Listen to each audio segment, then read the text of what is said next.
विजापूरहून अफझल खान छत्रपती शिवाजी महाराजांना मारण्यासाठी महाराष्ट्रात आला. तो डोंगर दऱ्यांमध्ये व्यस्त असताना मराठ्यांनी एक जलद कोकण मोहीम राबविली होती, ज्यामध्ये त्यांना काही कालावधीतच अनेक लढाया लढवायचे होते आणि किल्ले जिंकायचे होते. ही गोष्ट आहे 1659ची, ज्यावेळेस मराठ्यांनी कोकण मोहीम हाती घेतली आणि कोकणातील एक महत्त्वपूर्ण बंदर ते म्हणजेच दाभोळ हे त्यांना जिंकायचं होतं. शिवाजी महाराजांचं म्हणणं होतं की दाभोळ बंदर म्हणजेच स्वराज्याचं समुद्री मार्गाने येणारं एक प्रकारचं द्वार आहे आणि ते मराठ्यांच्याच कब्ज्यात असलं पाहिजे, मराठ्यांच्याच स्वराज्यात असलं पाहिजे. आणि अफझल खानास शिवाजी महाराजांना धडा शिकवायचा होता. त्यासाठी विजापूरहून तो एक महत्त्वपूर्ण आणि मोठी फौज घेऊन निघाला. व्हिडिओच्या सुरुवातीलाच काही गोष्टी मी क्लिअर करतो की या टॉपिकमध्ये अनेक ठिकाणी पुस्तकामध्ये आणि नोट्समध्ये अनेक ठिकाणी छत्रपती शिवाजी महाराजांचा एकेरी उल्लेख आहे. छत्रपती ही पदवी नावल्यात आली नाहीये, जे की लावायला पाहिजे होतं. आणि बोलत असताना सुद्धा इफ इन केस फ्लोमध्ये मी प्रत्येक वेळेस तर छत्रपती या पदाचा वापर करेनच, या नावाचा वापर करेनच, बट काही काही वेळेला ते लावू म्हणजे बोलता बोलता विसर पडेल, त्यासाठी अगोदरच माफी मागतो तुमच्या सर्वांची आणि व्हिडिओला सुरुवात करतो. अफझल खान जेव्हा प्रतापगडच्या दिशेने येत होता, त्यावेळेस येत असताना अनेक ठिकाणी डोंगर दऱ्या होत्या. ते पार करून त्याला कुठं ना कुठं वेळ लागणार होता. आणि तो डोंगर दऱ्यात व्यस्त असताना मराठ्यांनी कोकणाची एक जलद मोहीम हाती घेतली होती आणि कोकण किनारपट्टीवर असलेला दाभोळचा जो बंदर होता त्यांनी तो ताब्यात घेतला आणि ते हल्ला करून दाभोळ बंदर जिंकले. आता ज्यांनी मागच्या काही दिवसापासून आपल्या यूट्यूब चॅनलवर ॲप्लिकेशनवर कंटिन्युअस व्हिडिओज पाहत आहेत, त्यांना माहीत आहे की जेव्हा युरोपियन देश भारतामध्ये आले होते, त्यावेळेस याच भारताच्या पश्चिमेकडील किनारपट्टीवरून त्यांनी भारतात प्रवेश केला होता.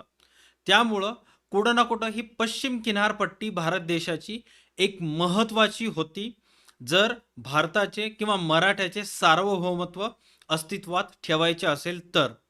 त्यामुळं छत्रपती शिवाजी महाराजांनी हे दाभोळ किल्ला किंवा दाभोळचा जो बंदर होता त्यांना तो जिंकायचा होता आणि मराठ्यांनी दाभोळ बंदरावरून हल्ला करून तो बंदर स्वतःच्या कंट्रोलमध्ये घेतला.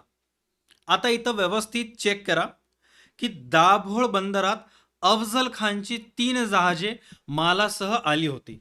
जो अफझल खान होता त्याची ती 3 जहाजे मालासह त्या दाभोळ बंदरावर आली होती आणि कुठं ना कुठं तो आता दाभोळचा जो बंदर होता तो आता मराठ्यांच्या ताब्यात होता. आता तुम्हाला समजायला सोपं जावं म्हणून मी तुम्हाला महाराष्ट्राचा किंवा भारताचा पश्चिम किनारपट्टी मी तुम्हाला शो करतो, ज्याच्यावरून तुम्हाला समजेल की कुठं कुठं पश्चिम किनाऱ्यालगत महत्त्वाची वखारी होत्या किंवा बंदरे होत्या. इथं चेक करा व्यवस्थित. तुम्हाला चौल, जो की एक महत्त्वपूर्ण भूमिका बजावणार आहे आजच्या व्हिडिओमध्ये, कल्याण, मुंबई आणि हा इथल्या पोर्शनमध्ये होता दाभोळचा बंदर, जो की मराठ्यांनी कंट्रोलमध्ये घेतला होता. आणि याच दाभोळ बंदराच्या दक्षिणेकडे जाताल तर तुम्हाला इथं राजापूर दिसेल आणि विजयदुर्ग दिसेल. हा राजापूर होता इंग्रजांचा भारतीय पश्चिम किनारपट्टीवरील सर्वात प्रमुख मोठी वखारी. एक सुरत आणि दुसरा राजापूर, हे आपण मागच्या व्हिडिओजमध्ये सुद्धा बघितलं होतं. आता ह्या दाभोळ बंदर किंवा दाभोळ येथील जे वखारी जे पण होते ते आता मराठ्यांच्या ताब्यात आले होते आणि त्या दाभोळ बंदरावर अफझल खानची 3 जहाजे होती. आता गोष्ट थोडी पुढे सरकते. छत्रपती शिवाजी महाराजांनी 10 जून 1659, व्हिडिओ बघत असताना जेवढेही आर्ट्सचे स्टुडंट आहेत डेट एका ब्लँक पेजवर लिहून टाका, जेणेकरून तुम्हाला क्रोनॉलॉजी समजेल. 10 जून 1659 रोजी अफजल खानाचा प्रतापगडावर वध केला. ही बातमी वाऱ्यासारखी पसरली. ज्या मोमेंटला माहीत झालं की बाबा अफजल खान जो छत्रपती शिवाजी महाराजांना मारायला निघाला होता तो आता मृत्यू पावला. छत्रपती शिवाजी महाराजांनीच त्याची विल्हेवाट योग्यरित्या लावली. कधी? 10 नोव्हेंबर, आय गेस मी जून म्हणलं, बट ती तारीख होती 10 नोव्हेंबर 1659. जून महिन्यामध्ये तर त्यांचा शिवराज्याभिषेक सोहळा पार पडला होता. बट अफजल खानाचा वध त्यांनी केला होता 10 नोव्हेंबर 1659 रोजी. आणि ही बातमी वाऱ्यासारखी पसरली. आणि ज्या मोमेंटला अफजल खान मेला हे मोहम्मद शरीफला माहीत झालं. आता इथं नवीन कॅरेक्टर इंट्रोड्यूस होत आहे. मोहम्मद शरीफ कोण? की अफजल खानचा, नीट लक्ष द्या, दाभोळ बंदरावरील, दाभोळचं जे बंदर होतं आणि या दाभोळ बंदरावर जे अफजल खानची जी 3 जहाजे होती किंवा ह्या बंदरावरील अफजल खानाचं व्यवहार सांभाळणारा एक प्रतिनिधी होता. दाभोळ बंदर जे अगोदर इंग्रजांच्या ताब्यात होतं, तर या दाभोळ बंदरावर अफजल खानाच्या मालाचा प्रतिनिधित्व करणारा किंवा व्यवसाय सांभाळणारा एक व्यक्ती होता. आणि ज्या मोमेंटला माहीत झालं त्याला की बाबा अफजल खाना आता मेला, बघा इथं काय सांगण्यात आलेलं आहे, व्यवस्थित चेक करा. दाभोळ बंदर जे आता मराठ्यांच्या कब्जामध्ये आलं होतं, त्यानंतर याच दाभोळ बंदरावर अफजल खानची किती जहाजे होते? 3 जहाजे होते. आणि ज्या मोमेंटला माहीत झालं कोणाला? की या मोहम्मद शरीफला की खान साहेब गेले, आता इथं थांबणं धोक्याचं आहे. त्याला माहीत झालं की बाबा मेन मालक तर गेला, बंदर सुद्धा गेला, आता इथं थांबणं रिस्की आहे, इथून आपल्याला पलायन करावं लागेल. आणि मग झालं काय की अफजल खानाच्या मृत्यूची बातमी समजताच त्याचा प्रतिनिधी मोहम्मद शरीफ घाबरला. त्याने दाभोळ बंदरातील माल व संपत्ती घेऊन राजापूरकडे पलायन केले. आणि मग तो माल व संपत्ती घेऊन जे 3 जहाजी होती ती जहाजे घेऊन राजापूरकडे निघून गेला. आता व्यवस्थित चेक करा, हा झाला दाभोळ बंदर आणि इथून हा दाभोळ बंदरावरून 3 जहाजे घेऊन कुठे निघाला? राजापूरला निघाला. बंदर कोणाच्या ताब्यामध्ये होतं? मराठ्यांच्या ताब्यामध्ये होतं. तेथून 3 जहाजे घेऊन कोण पळून गेलं? अफजल खानचा प्रतिनिधित्व करणारा मोहम्मद शरीफ. राईट. आता समोर गोष्ट गेली, राजापूरचे जे 3 सॉरी दाभोळचे जे बंदरावरील 3 जहाजे घेऊन जो मोहम्मद शरीफ जो आहे तो राजापूरला गेला. तर राजापूर येथे कोणाची वकार होती? राजापूर येथे इंग्रजांची वकार होती. मोहम्मद शरीफच्या माध्यमातून इंग्रजांची वाद उचलला. यातून पुढे राजापूर जहाज प्रकरण घडले. आता तो ज्या बंदरावर जहाज घेऊन गेला तो होतो इंग्रजांच्या ताब्यात.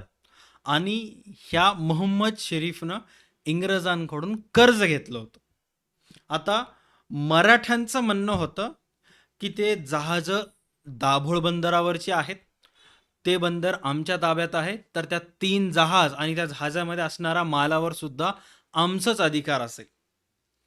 इंग्रजांचं म्हणणं काय होतं की मोहम्मद शरीफने आमच्याकडून कर्ज घेतलेला आहे आणि त्या कर्जाची परतफेड म्हणून आम्ही त्या 3 जहाजे घेणार. आणि मग ह्यामुळं मराठ्यांमध्ये आणि इंग्रजांमध्ये सर्वात पहिला वाद्याची ठिणगी पडली.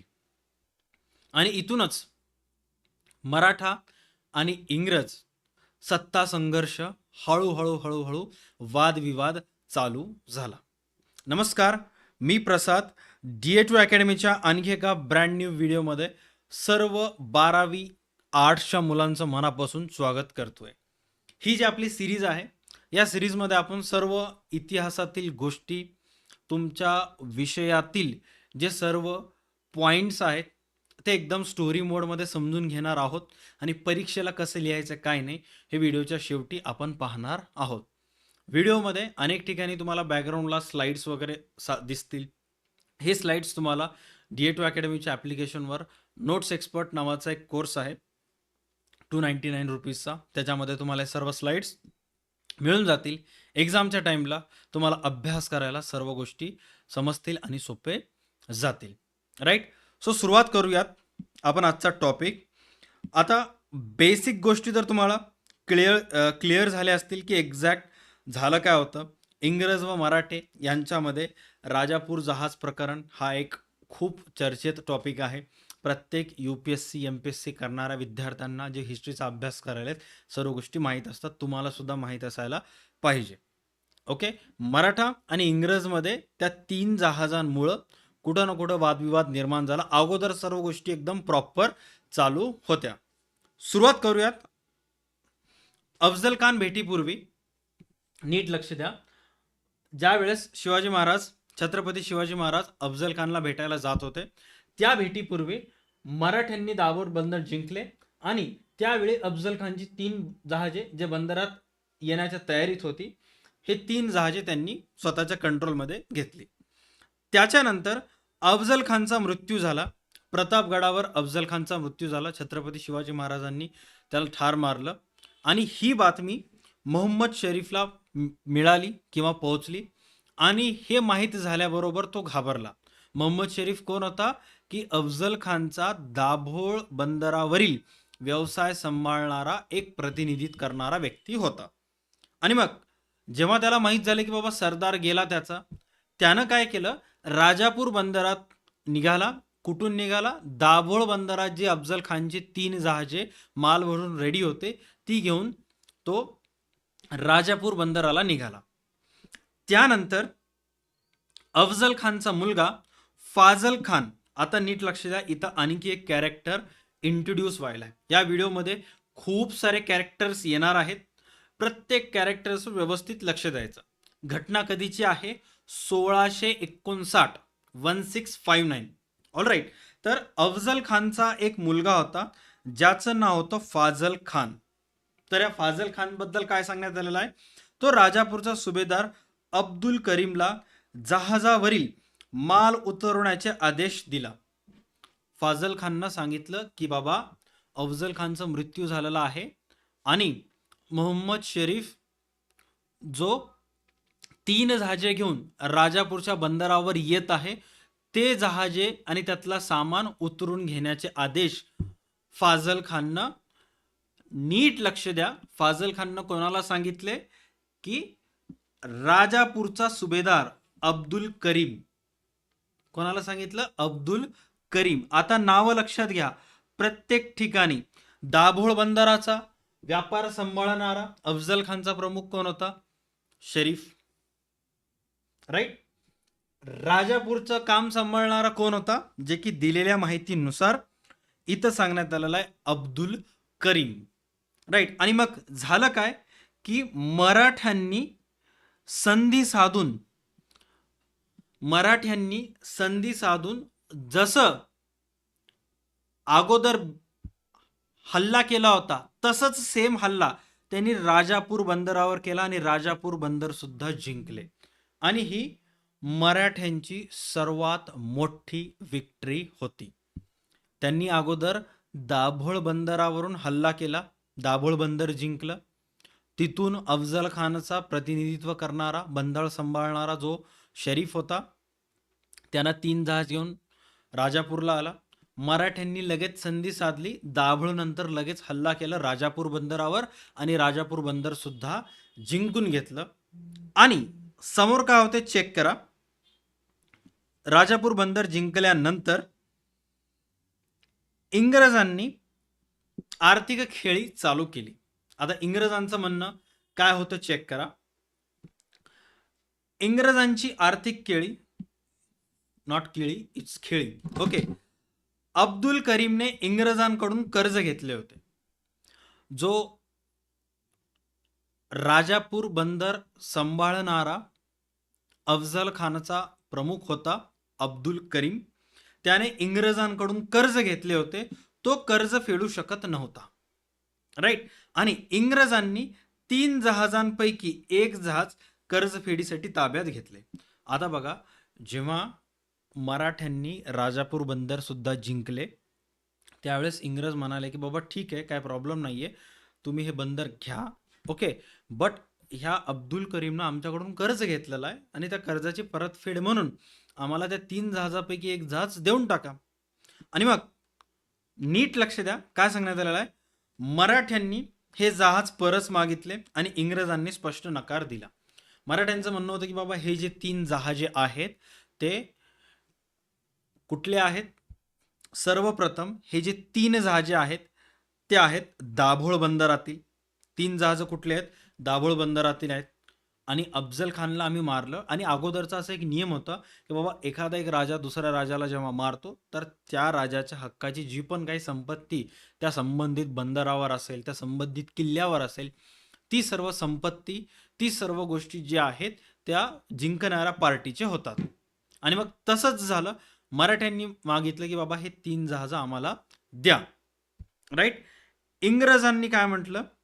No, the ship belongs to us. इंग्रजांनी म्हटले की बाबा नाही, हे जे जहाजे आहेत ते आमच्या मालकी हक्काचे आहेत.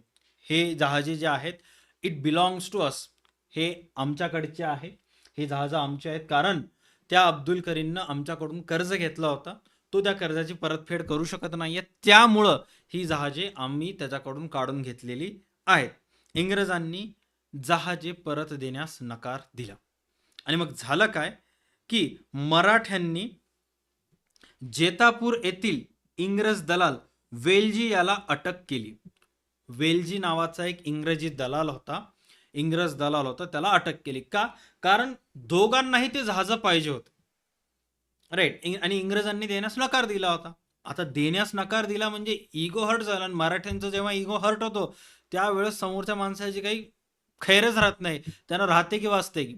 राईट. आणि मग झालं काय की वेलजीच्या सुटकेसाठी मराठ्यांनी म्हटलं 3 जहाजे देत नाहीस, ठीक आहे, तुमच्या दलालाला आम्ही उचलतो. आणि मग त्या दलालाला मराठ्यांनी उचललं आणि ज्याचं नाव होतं वेलजी. All right. गोष्ट समोर सरकते आणि या वेलजीच्या सुटकेसाठी की बाबा ह्या वेलजी नावाच्या व्यक्तीला सोडून टाका म्हणून इंग्रजांचा एक अधिकारी ज्याचं नाव होतं फिलिप गिफर्ट, इंग्रजांचा एक अधिकारी होता ज्याचं नाव होतं फिलिप गिफर्ट, हा मराठ्यांच्या भेटायला आला आणि मराठ्यांनी त्याला सुद्धा, ये बापा ये, तुझीच बारी होती, त्याला सुद्धा कैद केलं. वेलजीला पण अटक झाली आणि फिलिप गिफर्ट याला सुद्धा मराठ्यांनी कैदेमध्ये घेतलं. आणि इंग्रजांचे हे पण प्रयत्न अपयशी ठरले. इंग्रज कुठं ना कुठं असं इंग्रजांना वाटत होतं की बाबा आपण छत्रपती शिवाजी महाराजांना धरून घेऊन राहूयात, गोड गोड बोलून त्यांना कंट्रोल करूयात. बट शिवाजी महाराजांना त्यांच्या नियतबद्दल अगोदरपासून पूर्वकल्पना होती. त्यांनी इंग्रजांना सुरुवातीपासूनच त्यांच्या लायकीत ठेवलं होतं. राईट.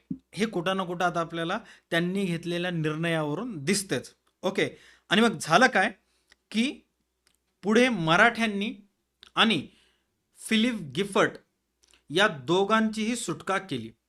राईट. आता नीट लक्षात घ्या, मराठ्यांनी ह्याला कंट्रोलमध्ये घेतलं होतं, वेलजीला आणि गिफर्टला तुरुंगात ठेवलं होतं, अटक केली होती. आणि पुढं काही वर्षानंतर, काही कालावधीनंतर जेव्हा मराठ्यांना वाटू लागलं की बाबा हे दोघंही काही कामाचे नाही आहेत, किती दिवस यांना भाकरी पिठलं आपलंच खाऊ घाला, मोकळं करा, सोडून टाका यांना, हे काय आपलं बिघडू शकणार नाहीत. आणि मग मराठ्यांनी काय केलं, त्यांची सुटका केली. आता ह्याच्यावरून झालं काय चेक करा. सर्वात पहिला, मराठा व इंग्रज यांच्यामध्ये अविश्वास निर्माण झाला. अविश्वास निर्माण कसं होतो? इंग्रजांनी सर्वात प्रथम पाऊल उचलला, जहाजे मागितली, देण्यास नकार दिला. मग ते देण्यास नकार दिल्यामुळं मराठ्यांनी वेलजीला अटक केली. इंग्रजांना वाटलं बाबा थोडंसं आपण बोलून काहीतरी हे करू, गिफर्टला पाठवलं, गिफर्टला सुद्धा मराठ्यांनी अटक केली. कुठं ना कुठं इंग्रज सर्व गोष्टी शांतपणे घ्यायचा प्रयत्न करत होते. बट शिवाजी महाराजांना माहित होतं आपण जर सुरुवातीपासूनच यांचं ऐकलं तर पुढे जाऊन आपल्याला कुठं ना कुठं प्रॉब्लेम फेस करावं लागणार आहे. त्यामुळं इंग्रजांनी जे संबंध होते इंग्रजांसोबत ते बिघडले. आणि मग संबंध बिघडल्यामुळं भविष्यात कुठं ना कुठं ह्या दोन्हीही पार्टीजमध्ये संघर्ष होणार हे माहीत होतं. त्यानंतर झालं काय की इंग्रजांनी आपले हितसंबंध जपत धोरण अवलंबले. इंग्रजांना माहीत होते की बाबा आपली जी दूरदृष्टी आहे ती इथून पुढं 150-200 वर्षाची आहे.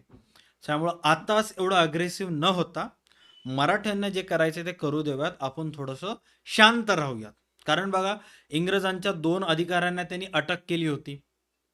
इंग्रजांच्या 2 अधिकाऱ्यांना यांनी अटक केली होती, तरी इंग्रज काहीच केले नाहीत. आणि मागचं जर इतिहास काढून बघितलं, जेव्हा आपण ब्रह्मी युद्धाबद्दल चर्चा केली होती, तर त्या थिब्बानं इंग्रजांच्या काही अधिकाऱ्यांना कार्यवाही केली होती. तर इंग्रजांना थिब्बाला तिथून अटक करून रत्नागिरीला आणून ठेवलं होतं. राईट. बट महाराष्ट्रामध्ये छत्रपती शिवाजी महाराजांसमोर त्यांची चाललीच नाही, कारण 2 अधिकारी 2 वर्ष शिवाजी महाराजांच्या कैदेमध्ये होते. त्याने काहीच करू शकले नाहीत, कारण त्यांना माहित होतं की महाराष्ट्रामध्ये किंवा भारतामध्ये शिवाजी महाराजाचं दक्षिण भारतामध्ये रुतबा आहे, दबदबा आहे. त्यामुळे त्याने काहीच करू शकले नाहीत. त्यांनी शांत राहिले, कारण त्यांना कुठं ना कुठं हितसंबंध जपायचे होते. आणि हा जो राजापूरचा जहाज प्रकरण होता, हे इंग्रज व मराठी संबंधातील पहिले मोठे संकट ठरले. आणि मग राजापूर जहाज प्रकरणाचा जो निष्कर्ष निघाला तो इनडायरेक्टली निघाला की राजापूर जहाज प्रकरणामुळे इंग्रज आणि मराठी यांच्यातील मैत्रीपूर्ण संबंधांना तडा गेला आणि भविष्यातील संघर्षाची बीजे पेरली गेली. त्यांनाही माहित होतं आज ना उद्या आपल्याला यांच्यासोबत युद्ध करायचं आहे, आणि मराठ्यांना सुद्धा माहित होतं आज ना उद्या हे आपले ओरिजिनल रंग दाखवतील, त्यामुळे आपल्याला तयार राहावा लागेल. शिवाजी महाराजांची दूरदृष्टी इतक्या लांबपर्यंतची होती की अगोदरच त्यांनी सांगितलं होतं की स्वराज्याचा समुद्र प्रवेशद्वार हा दाभोळ असला पाहिजे आणि तो आपल्या कंट्रोलमध्ये असला पाहिजे. आणि आता एक नसून 2 स्वराज्याचे प्रवेशद्वार ठरले. सर्वप्रथम दाभोळ आणि त्यानंतर राजापूर. राजापूर हा इंग्रजांच्या पश्चिम भारतातील सर्वात मोठी व्यापारी केंद्र होती, वखारी होती, आणि ही मराठ्यांच्या कंट्रोलमध्ये येणे म्हणजेच कुठं ना कुठं मराठ्यांचं वर्चस्व वाढवण्यासारखं आहे. आणि मग पुढं काय झालं चेक करा. त्या 2 व्यक्तींची नावं लक्षात आहेत, ज्या 2 व्यक्तींना छत्रपती शिवाजी महाराजांनी कैदेमध्ये ठेवलं होतं. कोण? सर्वप्रथम वेलजी आणि दुसरा गिफर्ट. यांनी 2 ते 3 वर्ष शिवाजी महाराजांच्या तुरुंगवास आहे, त्यांना तुरुंगवास भोगावा लागला. आणि मग आज ना उद्या ते त्याचा बदला घेणारच आहेत. आणि त्यांनी कसा बदला घेतला पहा. सूड कसा उगवला की पन्हाळगडाचा वेढा आणि इंग्रजांची मदत. गोष्ट पन्हाळगडावरची आहे. कोंडाजी फर्जंद, तुम्ही नाव ऐकलं असेल. 60 मावळे घेऊन त्यांनी पन्हाळगड जिंकला होता सिद्धीच्या कैदेतून. आता झालं काय, शिवाजी महाराज पन्हाळगडावर अडकले होते आणि आदिलशाह सैन्यानं वेढा घातला होता. बघा कधीची गोष्ट आहे आणि काय काय झालेलं आहे चेक करा. की शिवाजी महाराज जे आहेत हे पन्हाळगडावर अडकले होते. आदिलशाही सैन्याने वेढा घातला होता. आणि नीट लक्ष द्या की रेविंग्टन, गिफर्ड, वेल्जी यांनी आदिलशहाला तोफा आणि दारुगोळा पुरविला होता. छत्रपती शिवाजी महाराज हे पन्हाळगडावर अडकले होते. त्यावेळेस पन्हाळगडावर अडकलेले असताना जो गडाचा पायथा होता तिथं आदिलशाही सैन्यानं वेढा घातला होता. आता छत्रपती शिवाजी महाराजांना तिथून काहीही करून सुटका करायची होती, एकतर युद्ध और सुटका.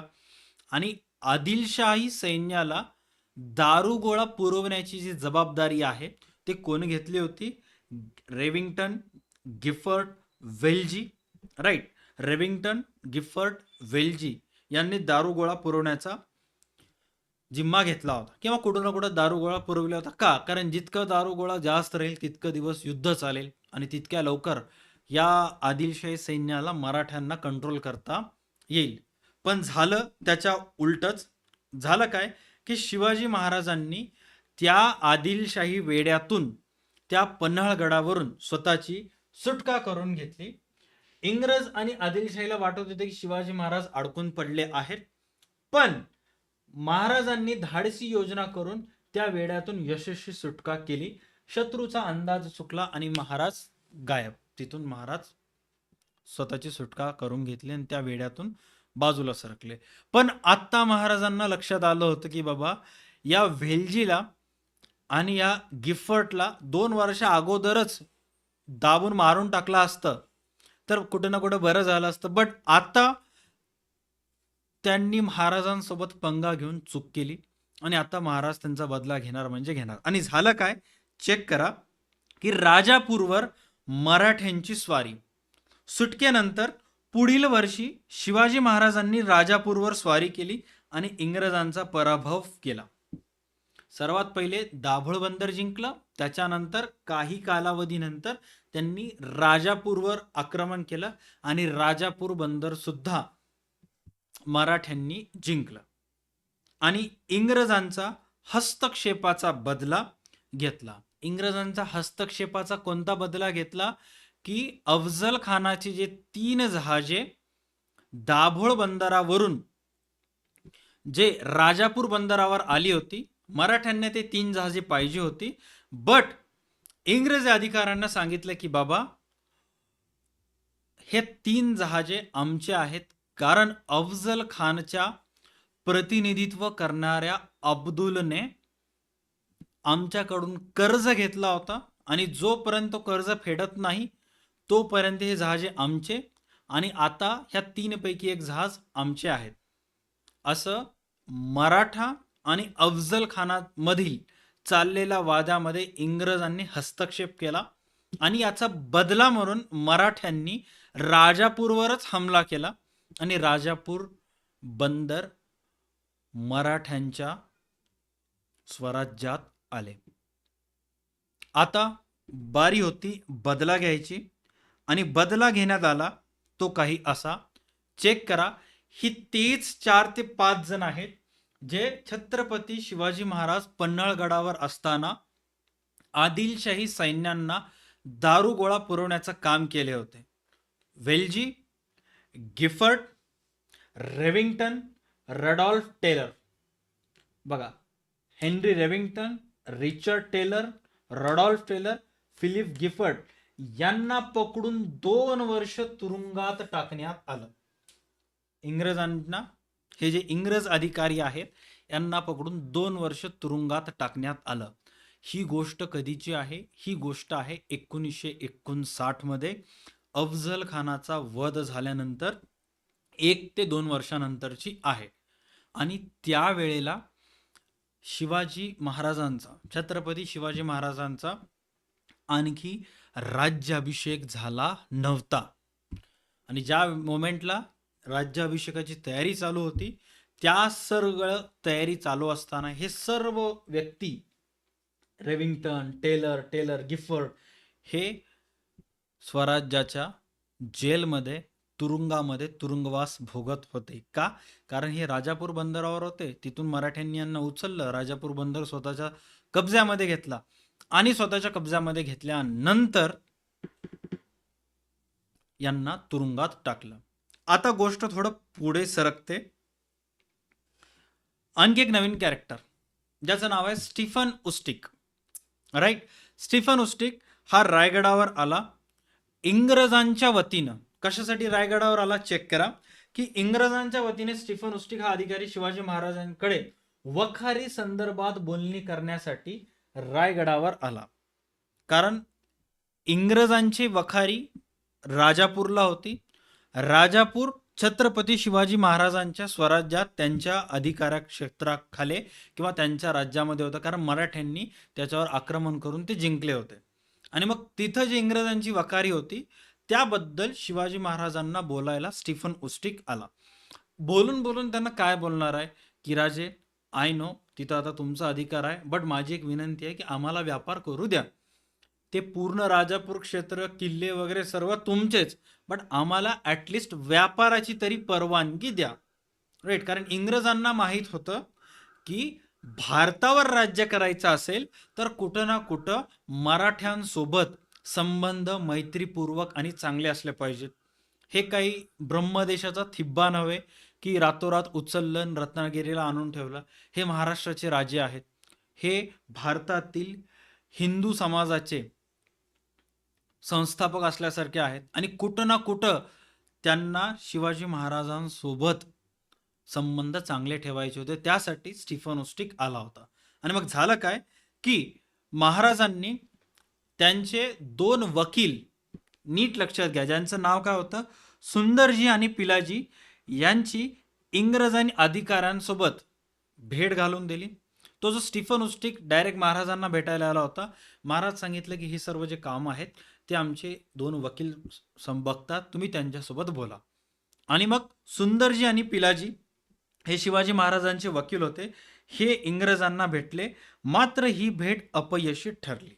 त्यावेळेस जे इंग्रज अधिकारी स्टीफन उस्टिक आला होता, त्यावेळेस जे पण काही अटी शर्ती त्यानं सांगितलं असेल, ते कुठं ना कुठं सुंदरजी आणि पिलाजींना मान्य नव्हते. कदाचित महाराजांनीच त्याला सांगितलं असेल की बाबा हे असे असे काही अटी ठेवतील तर यांना पाठवून द्या, ह्यांना सांगा की नकार दिलेला आहे. आणि मग झालं काय, की वापस स्टीफन उस्टिक नंतर गोष्ट थोडी पुढे सरकते आणि येते राज्याभिषेकाचा दिवस. अफजल खानचा मृत्यू 1659 मध्ये झाला होता. किती तारीख? 10 नोव्हेंबर 1659. त्याच्या जवळपास 10 ते 12 वर्ष नंतरची घटना आहे, जी की आहे 6 जून 1674. 6 जून 1674 रोजी शिवराज्याभिषेकाचा दिवस होता.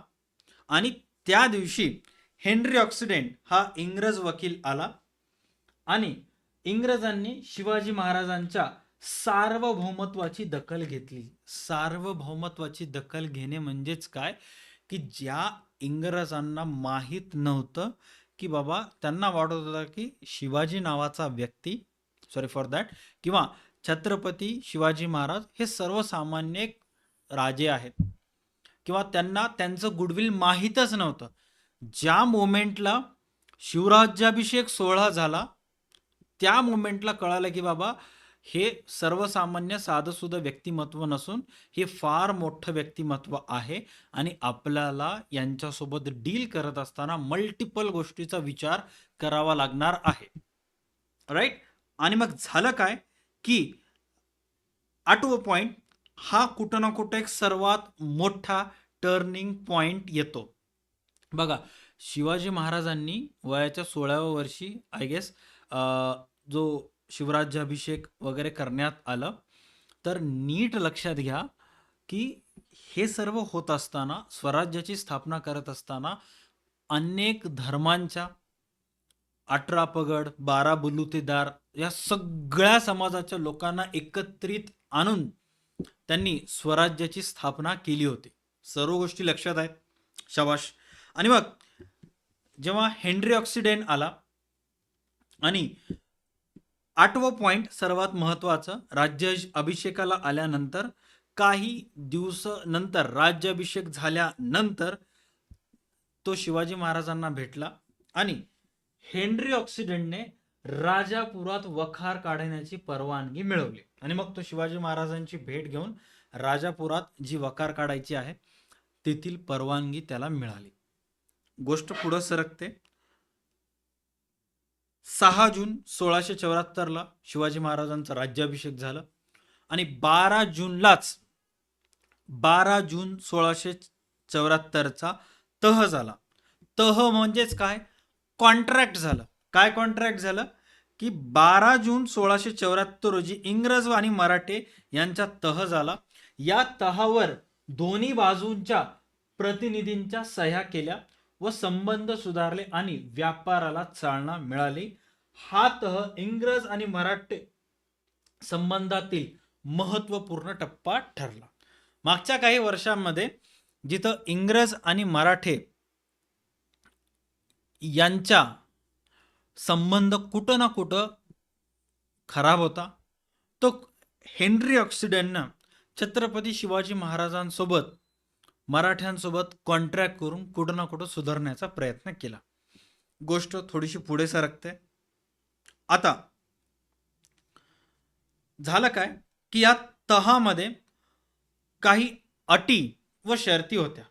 काय काय अटी व शर्ती होत्या? सर्वात पहिला, त्यांना स्वराज्यात व्यापार करायची परवानगी मिळाली.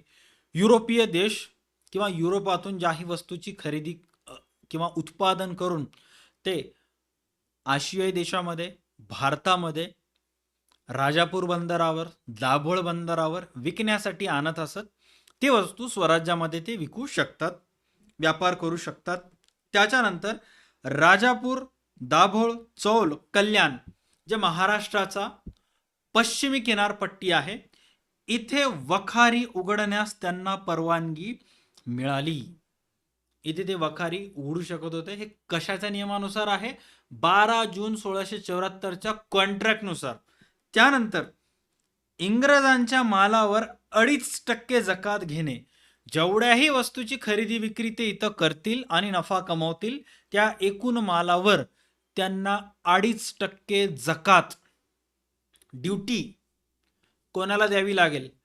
स्वराज्याच्या तिजोरीला द्यावी लागेल, छत्रपती शिवाजी महाराजांना द्यावी लागेल. आणि कायदा व सुव्यवस्था राखण्यासाठी परस्पर सहकार्य करावं लागेल. जे पण स्वराज्याचे नियम आहेत त्या नियमांचे त्यांना पालन करावे लागेल. कायदा सुव्यवस्था, शांततेनं सर्व गोष्टी, व्यापार वगैरे त्यांना करावे लागेल.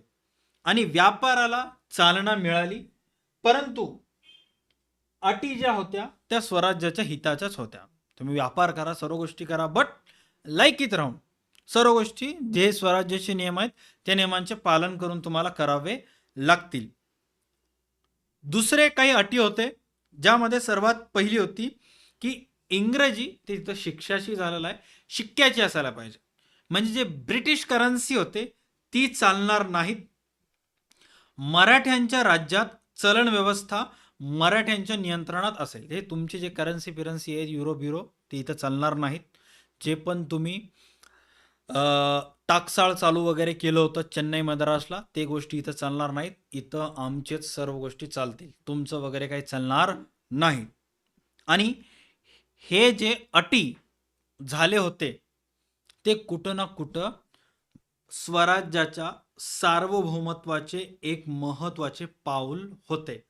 या सर्व आत्तापर्यंतच्या स्टोरीवर तुम्हाला परीक्षेमध्ये एक प्रश्न विचारण्यात येतो, ते म्हणजेच छत्रपती, सविस्तर उत्तर लिहा, छत्रपती शिवाजी महाराजांचे मराठ्याचे सार्वभौमत्व अबाधित राखण्याचे धोरण स्पष्ट करा. हेच कुठं ना कुठं छत्रपती शिवाजी महाराजांनी मराठ्याचे सार्वभौमत्व राखण्याचे, सार्वभौमत्व अबाधित राखण्याचे धोरण जे आहेत ते कुठं ना कुठं हेच सर्व नियम व अटी होते.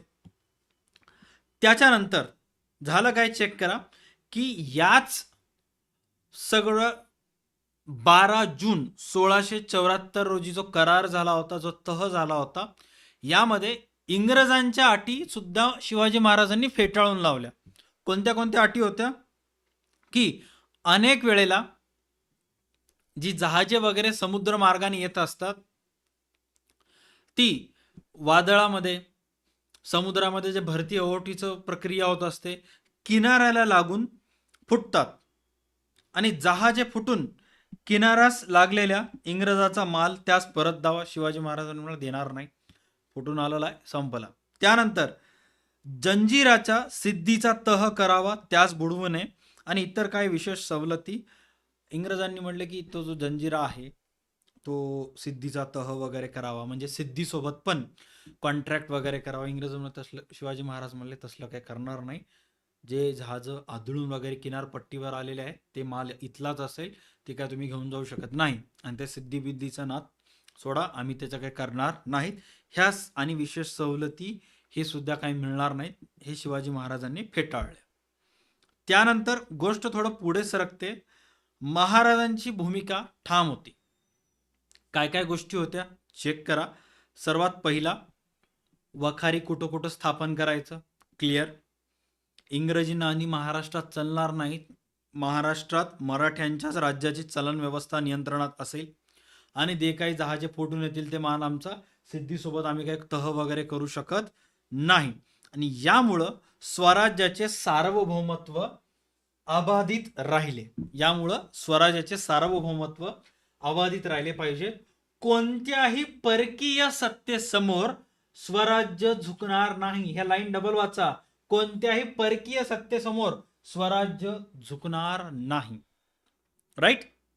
आता व्यवस्थित चेक करा. या 12 जून 1674ला जो तह झाला होता त्या अंतर्गत काय काय झालं? व्यापाराला चालना मिळाली, इंग्रजांना वखारी उघडण्याची परवानगी मिळाली, तिसरा, जकात स्वराज्याच्या तिजोरीत येऊ लागला. किती टक्के जकात? 2.5% जकात स्वराज्याच्या तिजोरीत येऊ लागला. अँड त्यानंतर स्वराज्याचे सार्वभौमत्व अबाधित राहिले. कशामुळं? 12 जून 1674चा तह हा मराठे आणि इंग्रज संबंधातील काय सांगण्यात आलेला आहे? हा मराठे आणि इंग्रज संबंधातील महत्वाचा टप्पा ठरला. महाराजांनी व्यापाराला प्रोत्साहन दिले, पण स्वराज्याचे सार्वभौमत्व व हित संबंध अबाधित राहिले. शिवाजी महाराजांची दूरदृष्टी, स्वराज्य प्रथम, स्वाभिमान सर्वोपरी. आणि छत्रपती शिवाजी महाराज आणि इंग्रज, महाराजांचा शिवराज्याभिषेकानंतर काही दिवसानंतर दुर्दैवी त्यांचा अंत झाला. पण इंग्रज आणि महाराजाचे संबंध जो आहे तो इथंच संपुष्टात आला. त्यानंतर मराठाची जी साम्राज्याची सत्ता होती, छत्रपती संभाजी महाराजाबरोबर छत्रपती संभाजी महाराजाला स्वराज्याचे नवीन राजे म्हणून घोषित करण्यात आले. त्याबद्दल पुस्तकात या पॉइंटमध्ये जास्त काही माहिती देण्यात आली नाहीये. पण मराठा साम्राज्य आणि इंग्रज यांच्यामधील जो वाद होता तो आज ना उद्या होणार होताच. आता गोष्ट पुढे सरकते. शाहू महाराजानंतरचा काळ. ओके, आपण जो प्रश्न बघत आहोत तो सर्वप्रथम समजून घ्या. तो प्रश्न आहे मराठा इंग्रज मराठा संघर्ष, ज्याच्यामध्ये संघर्षाची पार्श्वभूमी, प्रमुख कारणे, प्रमुख टप्पे व लढाया. हा राजापूर जहाज प्रकरण तर हा एक मराठा आणि इंग्रज सत्तामधील किंवा लढायामधील एक टप्पा होता. लढाया 3 झाल्या. किती लढाया झाल्या? 3 झाल्या. तह व करार, सर्वात पहिला कॉन्ट्रॅक्ट 12 जून 1674 आत्ता आपण बघितलं. आता ह्या संघर्षाचं इथून पुढे जे चालणार आहे त्याचा परिणाम काय काय नाही आपल्याला चेक करायचं. आता येतो बघा, तुम्हाला 3 युद्धाबद्दल सर्वात जास्त विचारण्यात येतं. पहिले इंग्रज मराठा युद्ध, हे तुम्हाला एक्झाम मध्ये अशा पद्धतीने लिहायचं आहे, सर्वात शेवटी सांगेन. दुसरे इंग्रज व मराठा युद्ध आणि तिसरे इंग्रज व मराठा युद्ध. राईट. बट ते जाणून घेण्या अगोदर पूर्ण पार्श्वभूमी समजून घ्या, जेणेकरून एका व्हिडिओमध्ये तुमचा पूर्ण प्रश्न कव्हर होईल. आता आपण जाऊयात छत्रपती शाहू महाराजानंतरचा काळ. तुम्ही बाजीराव मस्तानी पिक्चर बघितलं, तो जर पिक्चर कुठं ना कुठं वर्ष संपेपर्यंत एक वेळेस जरी बघितलात तर कुठं ना कुठं थोडंसं इतिहास समजून घ्यायला तुम्हाला मदत होईल. कारण मराठा साम्राज्यांमध्ये पेशव्यांना एक प्रमुख स्थान देण्यात आलं होतं. राईट. पेशवे म्हणजे पुण्याच्या जवळपासच्या एरियामधील जे पण ब्राह्मण समाजाचे जे लढाकू होते, युद्ध लढणारे राजे वगैरे होते, त्यांना पेशवे म्हणत असत. राईट. कुठं ना कुठं इथं समाजाबद्दल उल्लेख करणं चुकीचं असेल, बट आपल्या पुस्तकामध्ये ते सर्व गोष्टी मेन्शन करण्यात आलेले आहेत. आता इथं झालं काय चेक करा की छत्रपती शाहू महाराजांच्या नंतर मराठा साम्राज्याचा विस्तार सुरू राहिला. पेशव्यांना साम्राज्यात महत्व वाढत गेले. पेशव्यांचे मराठा साम्राज्यांमध्ये पेशव्यांना कुठं ना कुठं एक महत्वाचं स्थान होतं. तुम्ही रणवीर सिंगचा जो पिक्चर बघितला असेल तर त्याच्यामध्ये कुठं ना कुठं एक लाईन आहे, एक हिंदू राजा अगर दूसरे हिंदू राजा की मदद करेगा तो छत्रपती शाहू महाराज कुछ नहीं कहेंगे, उनको भी अच्छा लगेगा. कुठं ना कुठं या मुस्लिम देशांसोबत जे भारतीय हिंदू वंशज राजांचं युद्ध चालू होतं ते कुठं ना कुठं त्याच्यामध्ये सर्व हिंदू एकत्रित आले होते. आणि मग झालंच काय की छत्रपती शाहू महाराजांच्या नंतर मराठा साम्राज्याचा विस्तार सुरू राहिला आणि पेशव्यांना साम्राज्यात महत्व वाढत गेले. पेशवे म्हणजेच सरकारचे मुख्य कारभार पाहणारे प्रमुख झाले. मराठा साम्राज्याचे जे मुख्य कारभार होतं ते सांभाळणारे व्यक्ती म्हणजेच कोण होते? पेशवे होते. आता इथं एक व्यक्ती येतो ज्यांचं नाव होतं नानासाहेब पेशवे आणि इंग्रज. नानासाहेब पेशवे आणि इंग्रज. नानासाहेब पेशव्यांच्या काळात इंग्रजांशी संपर्क वाढला व इंग्रजांना मराठा राज्यकारभाराची माहिती मिळू लागली.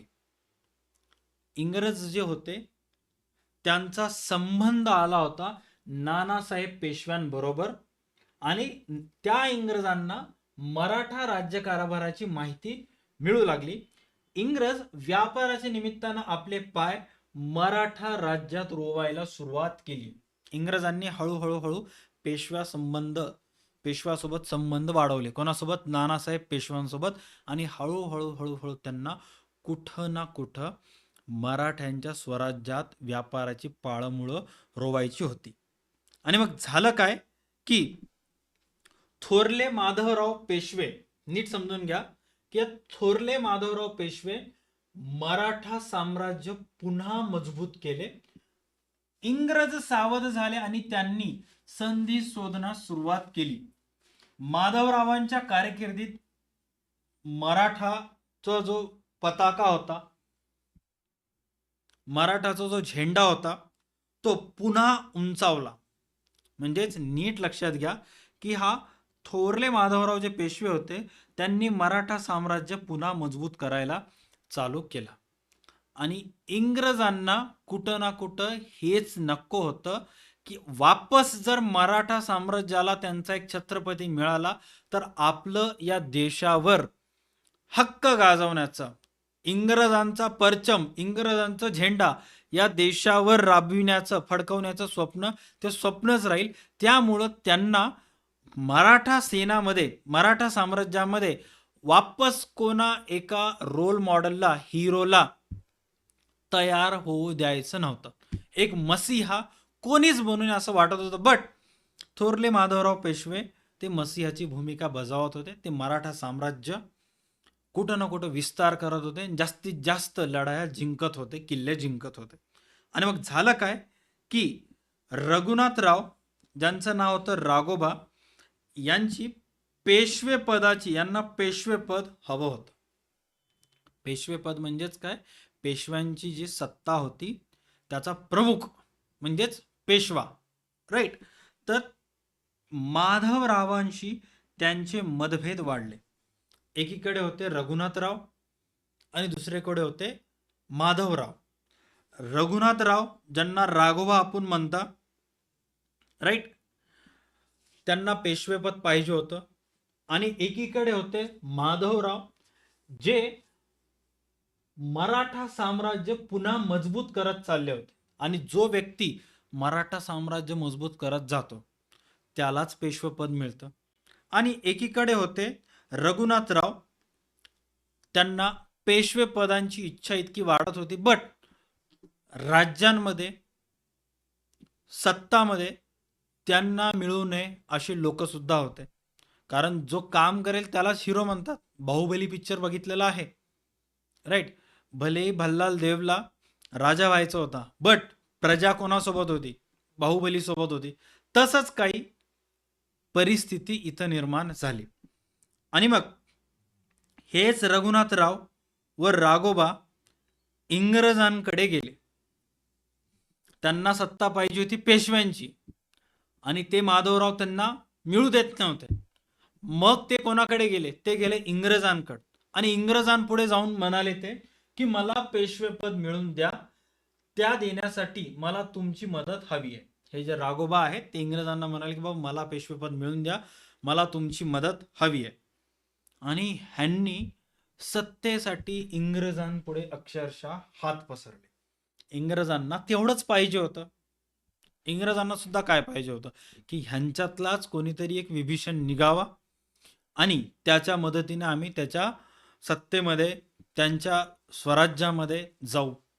आणि मग झालं काय की पुणे दरबारात इंग्रज वकील आला आणि इंग्रज वकील येऊन काय म्हणाला चेक करा की राघोबांनी जिथे इंग्रजांसोबत हातमिळवणी केली होती, इंग्रजांपुढे हात पसरवले होते, तर त्यांची मदत करायला इंग्रज वकील आला आणि पुण्याच्या दरबारात येऊन इंग्रजांना मराठा अंतर्गत कारभारात प्रवेश मिळाला व व्यापाराचे कारण सांगून इंग्रजांनी राजकारणात पाय ठेवले. पुढे काय झालं चेक करा आता. 1765 1765 हा तारीख इसवी सन लक्षात ठेवा. शिवाजी महाराजांच्या राज्य अभिषेकानंतरच्या 90 वर्षानंतरची घटना आहे. 16व्या शतकातून आपण आता 17व्या शतकात आलोत. झालं काय की इंग्रजांनी मालवण किल्ला जिंकला आणि पश्चिम किनाऱ्यावर आपली पकड मजबूत करण्यास सुरुवात केली. समुद्र किनाऱ्यावरील किल्ले ताब्यात घेणे हे इंग्रजांचे धोरण होते. कुठं शिवाजी महाराज जिवंत असताना भारतीय पश्चिम महाराष्ट्राची जी पश्चिम किनारपट्टी होती तिथं दाभोळ आणि राजापूर हे दोन महत्त्वाचे क्षेत्र मराठ्यांच्या ताब्यात गेले होते. इंग्रजांना महाराष्ट्रात किंवा भारतात आपली पकड मजबूत करण्यासाठी कुठं ना कुठं पश्चिम महाराष्ट्रातली जी किनारपट्टी होती ती पूर्ण किनारपट्टी त्यांना त्यांच्या कब्जात पाहिजे होती, त्यांच्या हातात पाहिजे होती. त्यामुळं 1765 मध्ये मालवणचा किल्ला त्यांनी जिंकला. गोष्ट थोडी पुढं सरकली. नारायणराव पेशव्यांच्या कारकिर्दीत थोरले माधवराव व पेशव्यांच्या मृत्यूनंतर त्यांचे धाकटे बंधू नारायणराव पेशवे पदावर आले. आता इथं फोकस करा. जे थोरले माधवराव पेशवे हे कुठं ना कुठं मराठा साम्राज्य मजबूत करत होते, यांचा मृत्यू झाला आणि यांच्या मृत्यूनंतर थोरले माधवराव व पेशव्यांच्या मृत्यूनंतर त्यांचे धाकटे बंधू, लहान बंधू नारायणराव पेशवे पदावर आले. त्यांच्या कारकिर्दीत इंग्रजांनी ठाणे, वसई, विजयदुर्ग, रत्नागिरी काबीज करण्यासाठी प्रयत्न सुरू केले. कोणते कोणते? ठाणे, वसई, विजयदुर्ग आणि रत्नागिरी. सत्ता कोणाची होती?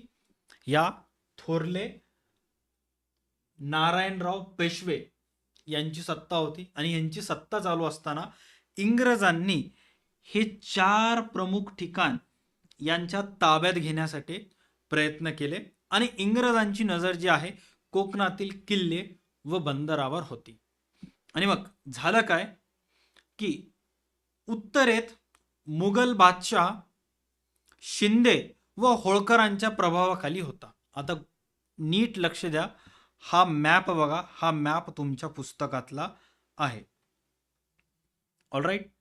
जिथं जिथं तुम्हाला हा येल्लो कलर दिसत आहे तिथं तिथं मराठ्यांची सत्ता होती. ऑल या रेड कलरच्या लाईनच्या अंतर्गत जो पण पार्ट आहे, मराठी सत्ता, हिंदू राजांची सत्ता, ज्याच्यामध्ये व्यवस्थित जर फोकस केलं तर हा नागपूरचा जो पार्ट आहे हा भोसले घराण्याकडे होता. ग्वालियर, झाशी, आग्रा हा जर बघितला तर हा शिंदे घराण्याकडे होता.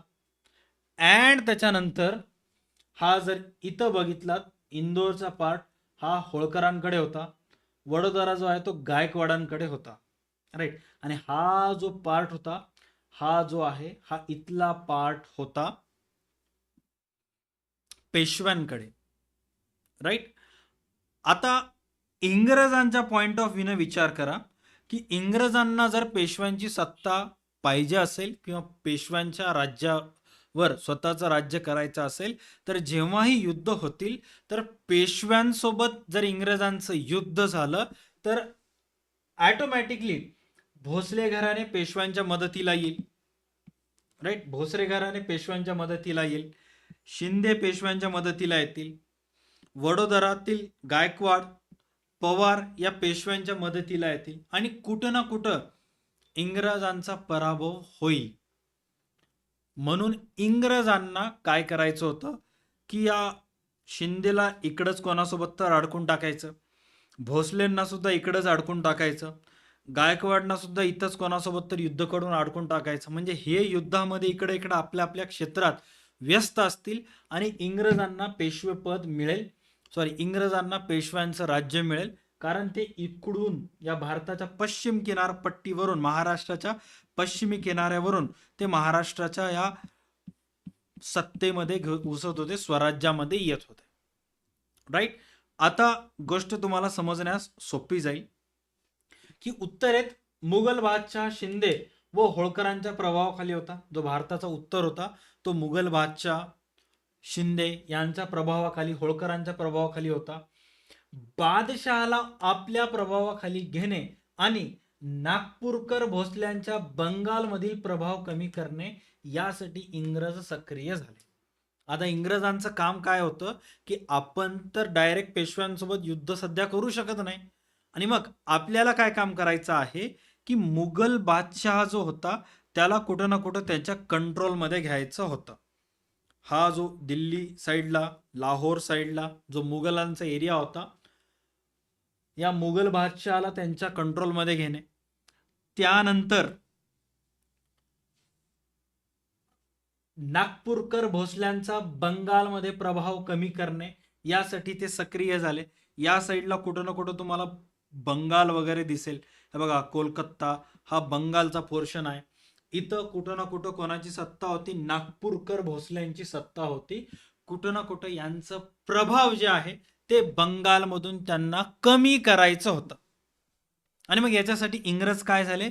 सक्रिय झाले की बाबा आता डायरेक्ट पेशव्यांना आपण हे करू नये, वरच्या साईडने एक वेगळं आक्रमण करूयात, पूर्वेकडून एक वेगळं आक्रमण करूयात, किंवा तिथं कुठं ना कुठं आपली पाळंमुळं रोवायला चालू करूयात. गोष्ट थोडी पुढे सरकली. झालं काय? चेक करा. व्यापारासाठी इंग्रजांची महत्वाकांक्षा, साष्टी, वसई ते कोकण पर्यंतचा सर्व प्रदेश आपल्या ताब्यात असणे इंग्रजांच्या दृष्टीने आवश्यक वाटत होते. त्या दृष्टीने त्यांनी हालचाली सुरू केल्या. इंग्रजांना माहित होतं की काही करून महाराष्ट्राची पश्चिम किनारपट्टी त्यांच्याकडे असायला पाहिजे. मग रघुनाथराव पेशवे इंग्रजांच्या आश्रयाला गेले. त्यांना सोबत घेऊन इंग्रजी फौजा मुंबईहून पुण्याकडे निघाली. सर आता या रघुनाथराव पेशव्यांचा रोल काय आहे? रघुनाथराव पेशव्यांचा रोल हळूहळू तुम्हाला समजेल की यांचं एक्झॅक्ट रोल काय होतं. ओके. रघुनाथरावाच्या मदतीने इंग्रजांचा डाव कसा साधला त्यांनी चेक करा.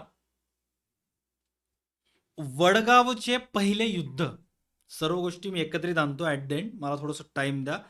की वडगावचे जे पहिले युद्ध होते ते 1761 मध्ये झाले. ही युद्ध कोणाकोणामध्ये झाले चेक करा. तुमच्या पुस्तकामध्ये वडगाव विजय स्तंभाची एक इमेज सुद्धा आहे की पुण्याजवळील वडगाव येथे इंग्रज व मराठे यांच्यात पहिले युद्ध घडून आले. या युद्धाला इंग्रजांचा पराभव झाला. या युद्धात इंग्रजांचा काय झाला? पराभव झाला. आता वडगावमध्ये पराभव झाल्यामुळं युद्धाच्या अखेरीस जो तह झाला त्याला वडगावचा तह असे म्हणतात. त्याला काय म्हणतात? वडगावचा तह असे म्हणतात. का म्हणतात काय नाही चेक करा. नाना फडणवीस नाव चेक करा व्यवस्थित. ओके, नाना फडणवीस असं नाव देण्यात आलेलं आहे. आणि जो वडगावचा तह झाला होता त्या तहामध्ये एक्झॅक्ट काय काय झालं होतं चेक करा. की या तहानुसार इंग्रजांना रघुनाथरावाला पेशवे म्हणून मान्यता देण्यास नकार द्यावा लागला व सैन्य माघारी घ्यावे लागले. पेशव्यांचा असा व्यक्ती जो इंग्रजांच्या आशयाला गेला होता, त्यांच्या मदतीनं इंग्रज जे महाराष्ट्रात सत्ता काबीज करण्याचा प्रयत्न करत होते त्याला विरोध म्हणून नानासाहेब फडणवीसाचा चतुसंघ उभा केला. म्हणजे जे नाना फडणवीस होते त्यांनी चतुसंघ उभा केला. 4 जणांना जमा केलं. कोणाकोणाला जमा केलं बघा. नाना फडणवीसांनी पेशवे, नागपूरकर भोसले, निजाम आणि हैदर यांचा इंग्रजाविरुद्ध चतुसंग उभा केला आणि हे चौघचा चौघ आता इंग्रजाविरुद्ध लढणार होते. आपापसातले वाद नंतर अगोदर इंग्रजांना संपुष्टात आणायचं, या इंग्रजांची सत्ता पूर्णपणे नष्ट करायची असा या चौघांचा, या 4 जणांच्या टीमचा हेतू होता. आणि मग त्या चौघांपैकी इंग्रजांनी काय केलं, निजामाला फोडलं. इंग्रजांनी काय केलं, निजामाला फोडलं. नीट लक्षात घ्या की ह्या चौघांपैकी निजाम वेगळा झाला आणि निजामानं इंग्रजांसोबत एक सेपरेट वेगळे कॉन्ट्रॅक्ट केले. आणि या चौघांमधून निजाम का फुटला, निजाम का गेला, म्हणून नीट लक्षात घ्या. 1795 मध्ये खर्ड्याची लढाई झाली. खर्ड्याची लढाई म्हणजेच काय की हा जो एरिया आहे आजच्या जमान्यातील, आजच्या काळातील जो जामखेडचा एरिया आहे तिथं लढाई झाली आणि या लढाईत निजामाचा पराभव केला. कोण पराभव केला, ज्या चौघाची टीम झाली होती त्या चौघाच्या टीम पैकी एक जण फुटला आणि बाकीच्या तिघांनी त्याच्यावर हमला केला. कोणा चौघांची होती बघा, पेशवे, नागपूरकर भोसले, निजाम आणि हैदर अली. याच्यापैकी निजाम फुटला, त्यामुळे ह्याच तिघांनी मिळून ह्याच्यावर हमला केला, आक्रमण केला आणि याचा पराभव केला. कुठं, 1795 मध्ये जामखेडमध्ये. ऑलराईट. आणि मग हे सर्व होत असताना वॉरेन हेस्टिंग्स नावाचा एक व्यक्ती होता. कोण होता, वॉरेन हेस्टिंग्स. आणि मग या वॉरेन हेस्टिंग्सनं काय केलं की हिंदुस्थानमध्ये, भारतामध्ये इंग्रजांची कायमस्वरूपी सत्ता स्थापन करायची असेल तर मराठ्यांना पराभूत करणे आवश्यक आहे, हे इंग्रज गव्हर्नर वॉरेन हेस्टिंगच्या लक्षात आले. इथंपर्यंत कळालं, हेस्टिंगची भूमिका कळाली, राईट. खर्ड्याची लढाई काय झाली, कारण इंग्रजाविरुद्ध लढण्यासाठी नाना फडणवीसांनी जे चतुसंग उभा केला होता त्यापैकी निजाम फुटला, बाकी तिघांनी निजामावर हमला केला, हे पण कळालं. यस, कळालं, राईट. आता इंग्रजांची तयारी होती की जर भारतात सत्ता काबीज करायची असेल तर मराठ्यांना हरवावं लागेल. त्यासाठी वॉरेन, त्याचं नाव होतं वॉरेन हेस्टिंग्स, ह्याने स्वतःची भूमिका ठाम मांडली की बाबा भारतात जर सत्ता स्थापन करायचं असेल तर मराठ्यांना हरवावं लागेल. आणि मग त्यांनी काय केलं, या लढाईत मराठ्यांच्या छावणीमध्ये एक इंग्रजी वकिलाने मराठ्यांच्या युद्ध पद्धतीचा तपशीलवार अभ्यास केला. त्या आधारे लॉर्ड वेलस्ली, असा आहे, लॉर्ड वेलस्ली या मराठ्यांचा पराभव करण्यात यश मिळाले. त्यांनी काय केलं की मराठ्यांच्या युद्धनीतीचा अभ्यास केला, हे कसे लढतात, ह्यांचं गोरिल्ला वॉरफेअर कसं आहे, राईट, सुलतान ढव काय असतं काय नाही, हे अशा अनेक प्रकारच्या युद्धनीतीचा अभ्यास यांनी केला आणि मग याच्या साह्यानं यांनी मराठ्यांनाच हरवलं. सर ते सगळं कळालं, बट हे जे रघुनाथराव पेशवे जे आहेत ते इंग्रजांच्या आश्रयाला का गेले होते, राईट. आता त्याचं उत्तर तुम्हाला नकाशात सापडेल की ही मराठी सत्तेचा विस्तार होता. मराठी सत्ता अनेक घराणे एकत्रित येऊन मराठ्यांच्या स्वराज्याची स्थापना झाली होती, मराठी सत्तेचा विस्तार झाला होता, ज्याच्यामध्ये कोण कोण होते, ग्वालियरचे शिंदे, नागपूरकर भोसले, वडोदराचे गायकवाड, इंदोरचे होळकर, धार येथील पवार आणि पेशवाई मिळून, या सगळ्यांनी मिळून मराठी सत्तेचा विस्तार केला होता. आणि कुठं ना कुठं पेशवे जे आहेत ते इंग्रजांना मिळण्याच्या तयारीमध्ये होते. पेशवे जे आहेत ते कुठे ना कुठे इंग्रजांना मिळण्याच्या तयारीमध्ये होते. त्यामुळं जे नागपूरकर भोसले, म्हणजेच कोण, नागपूरकर भोसल्यांमध्ये समावेश कोणाचा होतो, नाना फडणवीसांचा, राईट. यांनी काय केलं, या नाना फडणवीसांनी पेशव्यांमधील, भलेही पेशव्यांचा राजा इंग्रजांसोबत मिळायला गेला, बट त्या पेशव्यांच्या राज्यातील काही लढणारे युद्ध होते, काही काही वेळेला पक्षप्रमुख चुकीचं काम करत असतो, बट पक्षातील काम करणारे जे आमदार खासदार असतात त्यांना महाराष्ट्रातच माहितीच आहे ना कसं चालू आहे, पक्षप्रमुख चुकीचा बट पक्षांतर्गत काम करणारे आमदार खासदार बरोबर. आणि मग या सगळ्यांना एकत्रित घेऊन नाना फडणवीसांनी चतुसंघ उभा केला आणि इंग्रजांविरुद्ध लढले. राईट, इथं चेक करा झालं का आता. नाना फडणवीसांचा मृत्यू, ज्या नाना फडणवीसांनी इंग्रजाविरुद्ध चतुसंघ उभा केला होता त्याच नाना फडणवीसांचा मृत्यू झाला. ऑलराईट, मग झालं काय की नाना फडणवीस हे मराठा साम्राज्याचे कुशल कारभारी होते. 1800 मध्ये त्यांचे निधन झाले. त्यांच्या निधनाने राज्यकारभारातील एक मजबूत आधारस्तंभ नाहीसा झाला. ज्यांनी 4 जणांना जमा करून इंग्रजांविरुद्ध लढले होते त्यांचाच मृत्यू झाला. आता त्यांच्या मृत्यू पश्चात जे दुसरा बाजीराव पेशवा आणि होळकर घराणं, दुसरा बाजीराव पेशवा व होळकर घराणं यांच्यामध्ये वितुष्ट आले. वितुष्ट आलं म्हणजे संबंध बिघडणे, संबंध काय होणे, बिघडणे. राईट, आणि मग होळकरांमध्ये आणि पेशव्यांमध्ये वाद वाढत गेलं आणि पुणे जिथं पेशव्यांची सत्ता होती त्या पुण्याच्या राजकारणात तणाव निर्माण झाला आणि मराठा साम्राज्यात कुठं ना कुठं फूट पडली. आणि मग याचा परिणाम यशवंतराव होळकरांनीच पुण्यावर आक्रमण केलं.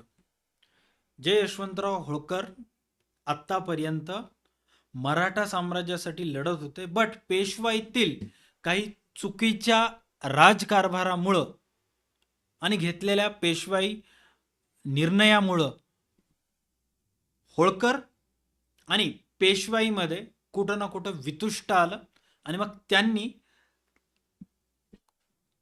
पुण्यावरच आक्रमण केलं.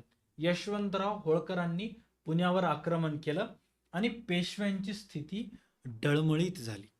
म्हणजे झालं काय बघा, 2 मराठा साम्राज्यातील राजे एकमेकांप्रती संबंध खराब झाल्यामुळं, एकमेकांप्रती संबंध बिघडल्यामुळं होळकरांनीच, बघा होळकर कुठे होते, हा होळकर यांनीच पुण्यामध्ये येऊन पुण्यातल्या पेशवाईवर आक्रमण केले.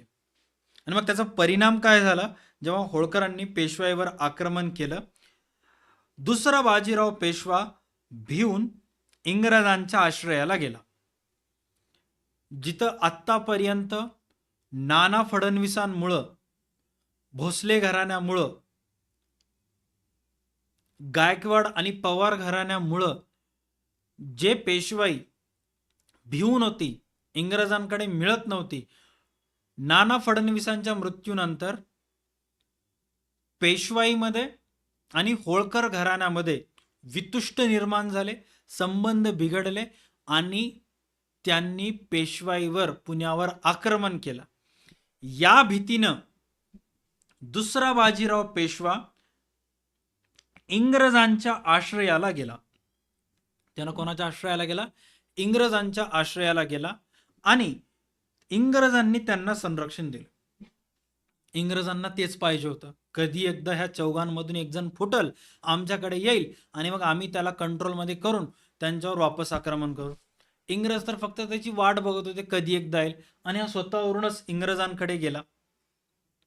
आणि समोर काय झालं चेक करा. 1802 मध्ये वसईचा तह, 1802 मध्ये वसईचा तह झाला. आता वसईचा तह म्हणजेच काय चेक करा. दुसरा बाजीराव पेशवा जो होळकर घराण्याला घाबरून इंग्रजांच्या स्वाधीन झाला, इंग्रजांच्या आश्रयाला गेला, त्याच्यामध्ये आणि इंग्रजांमध्ये कॉन्ट्रॅक्ट झाले. इंग्रज काही झाले की कॉन्ट्रॅक्ट करत होते, त्याला तह नाव देत होते. आणि झालं काय की दुसरा बाजीराव पेशवा आणि इंग्रजांमध्ये तह झाला. या तहाला वसईचा तह असं म्हणतात. या तहानुसार इंग्रजांना मराठा राज्यात मोठा अधिकार मिळाला. इंग्रज म्हणाले आम्ही तुमची मदत करू, बट आमचे काही शर्ती व अटी आहेत, याच्यावर तुम्ही सही करा. आणि त्याला स्वतःचा जीव वाचवायचं होतं, स्वतःची पेशवाई त्याला वाचवायची होती. त्यानं त्याच्यावर सह्या केल्या आणि मग त्या तहानुसार तो जो तह होता त्याच्यामध्ये इंग्रजांना कुठं ना कुठं मोठा अधिकार मिळणार होता. काय अधिकार असेल बघा, ज्या महाराष्ट्राचा किंवा भारताचा पश्चिम किनारा जो इंग्रजांच्या ताब्यामध्ये होता कुठं ना कुठं, वसई वगैरे ऑल दॅट थिंग्स, त्यांना ही सत्ता आता असं भारतामध्ये यायची होती. जे फक्त किनारपट्टीवर होती ते आता किनारपट्टीवरून त्यांना पुण्यात यायचं होतं, पुण्यातून त्यांना असं स्वराज्यात यायचं होतं. हेच असेल मोठा अधिकार. आणि ही जो तह आहे, हा जो तह पेशव्यांनी इंग्रजांसोबत केला होता, हा तह शिंदे घराण्याला आणि होळकर घराण्याला मान्य नव्हता. काय सांगण्यात आलेलं आहे, शिंदे होळकर या मराठा सरदारांना वसईचा तह मान्य नव्हता. त्याचबरोबर या जो बाजीराव पेशवानं, दुसरा बाजीराव पेशवानं हा जो इंग्रजाबरोबर तह केला होता, त्याच पेशवाईतील काही सरदारांना सुद्धा तो तह मान्य नव्हता आणि म्हणून त्यांनी त्याला स्पष्ट विरोध दर्शवला आणि शिंदे व होळकर हे या तहाचे काय होते, विरोधक होते. आणि मग त्याचा परिणाम काय झाला, दुसरे इंग्रज व मराठा युद्ध झाले. कितवे युद्ध झाले, दुसरं इंग्रज व मराठा युद्ध झालं. हा युद्ध 1803 मध्ये झाला. मराठे व इंग्रज यांच्यात दुसरे युद्ध झाले. असा आहे, अराव दिल्ली लासवाडी येथे इतर ठिकाणी लढा झाला. मराठा सरदारांचा पराभव झाला आणि या लढाईमध्ये मराठा सरदारांचा पराभव झाला. बघा, पहिलं युद्ध नाना फडणवीसांनी इंग्रजांविरुद्ध चतुसंग उभा केला होता. राईट, लक्षात आलं का आपण कुठे डिस्कस करायलो.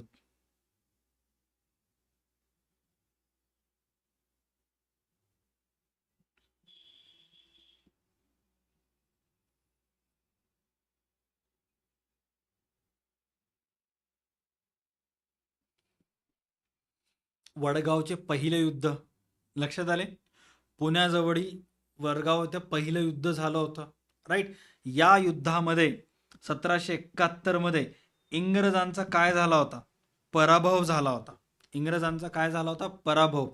आणि या पराभवामुळं युद्धाच्या अखेरीस जो तह झाला, या तहाला काय म्हटलं जातं, युद्धाच्या अखेरीस जो तह झाला यास वडगावचा तह असं म्हणतात.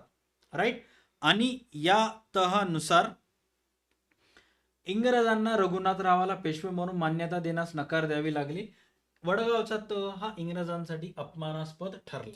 राईट, आणि याच्यासाठी कारणीभूत होते नाना फडणवीसाचा चतुसंग. इथंपर्यंत क्लिअर. आता दुसरा इंग्रज व मराठा युद्ध झाला. राईट, दुसऱ्या इंग्रज व मराठा जो युद्ध झाला 1803 मध्ये झाला. किती मध्ये झाला, 1803. आणि या युद्धामध्ये मराठी सरदारांचा पराभव झाला. 1803 मध्ये जे युद्ध झालं त्यात मराठी सरदारांचा पराभव झाला. दुसरा बाजीराव इंग्रजांना मिळाला. इंग्रज आणि दुसऱ्या बाजीरावामध्ये जो करार झाला, जो तह झाला वसईचा तह, हे शिंदे आणि होळकर घराण्यांना मान्य नव्हता. त्यामुळं शिंदे होळकर घराणं म्हणजेच मराठा घराणं आणि इंग्रजांचा युद्ध झाला. यामध्ये मराठा सरदारांचा पराभव झाला 1803 मध्ये. राईट, आणि नंतर तिसरे इंग्रज व मराठा युद्ध पुन्हा झालं. 1803च्या नंतर वापस एक युद्ध झालं, ते म्हणजे 1817 आणि 1818 मध्ये, ज्यामध्ये वापस तिसरे युद्ध झाले, जे की पुणे, भीमा कोरेगाव, सीताबर्डी, मालवा, खानदेश इत्यादी ठिकाणी लढाया झाल्या. मराठ्यांचा पराभव झाला आणि मराठी सत्ता 1118 मध्ये संपुष्टात आली. भीमा कोरेगाव नावाचा चित्रपट पहा, वापस डिटेल समजेल. इतिहास आहे, एका क्षेत्रामध्ये एक घटना घडत होती, दुसऱ्या क्षेत्रामध्ये दुसरी घटना घडत होती. सगळ्याच घटनाचा विचार आपण करू नाही शकत, कारण आपण प्रश्न पाहत आहोत मराठा आणि इंग्रज यामध्ये पोर्तुगीजाचा पण एक वेगळा हात होता, कारण मराठा आणि पोर्तुगीजाचे सुद्धा संबंध होते. पहिली लढाई झाली वडगावचा तह, दुसरी लढाई झाली वसईचा तह, तिसरी लढाई झाली 1718 आणि 1817 आणि 1818 मध्ये, जिथं पुणे, भीमा कोरे गाव, सीताबर्डी, मालवा, खानदेश इत्यादी ठिकाणी लढाया झाला आणि मराठ्यांचा पराभव झाला.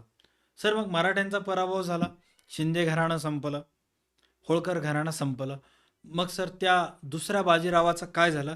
तर दुसऱ्या बाजीरावानं इंग्रजाच्या आश्रयाला गेल्यामुळं, एकदा इंग्रज सुरुवातीला गोड बोलतील, एकदा सत्ता त्यांच्या हातामध्ये आली, राजाचं काम संपलं. त्याला पूर्ण दुसऱ्या बाजीरावाला त्याचं राहिलेलं संपूर्ण जो आयुष्य आहे ते एका नजर कैदेत त्याला ठेवण्यात आलं. आणि त्याला कुठं ठेवण्यात आलं? कानपूर जवळील बिठूर येथे राहण्यास पाठविण्यात आले आणि इंग्रजांकडून त्याला दरवर्षी पैसे देत असत आणि तो त्याचंच उर्वरित आयुष्य तिथंच घालवला. त्याला व्हायचं होतं पेशवा, पेशवापद गेलं.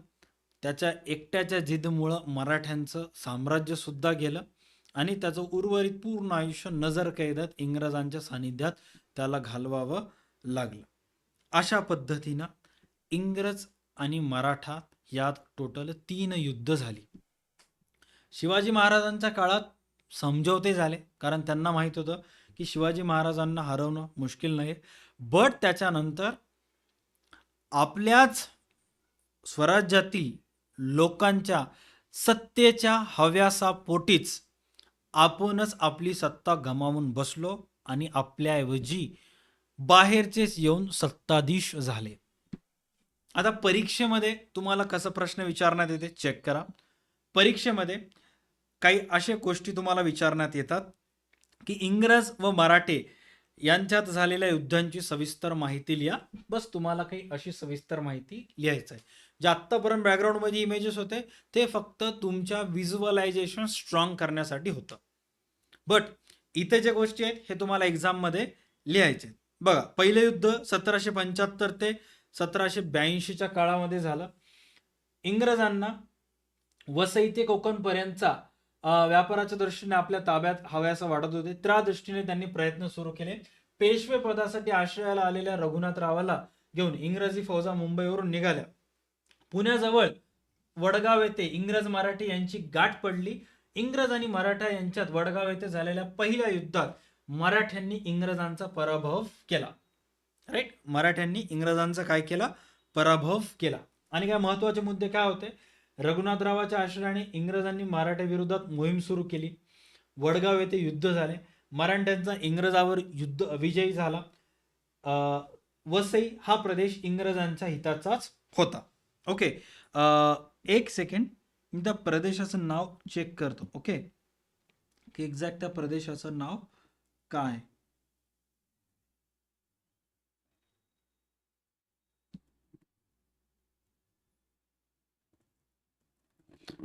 साष्टी ते वसई असं त्या प्रदेशाचं नाव आहे. आय गेस तिथं नोट्समध्ये तेवढं चांगल्या पद्धतीनं प्रिंट झालेलं नाहीये. एक सेकंड, मी त्याला आय गेस आता दिसत आहे का? नाही.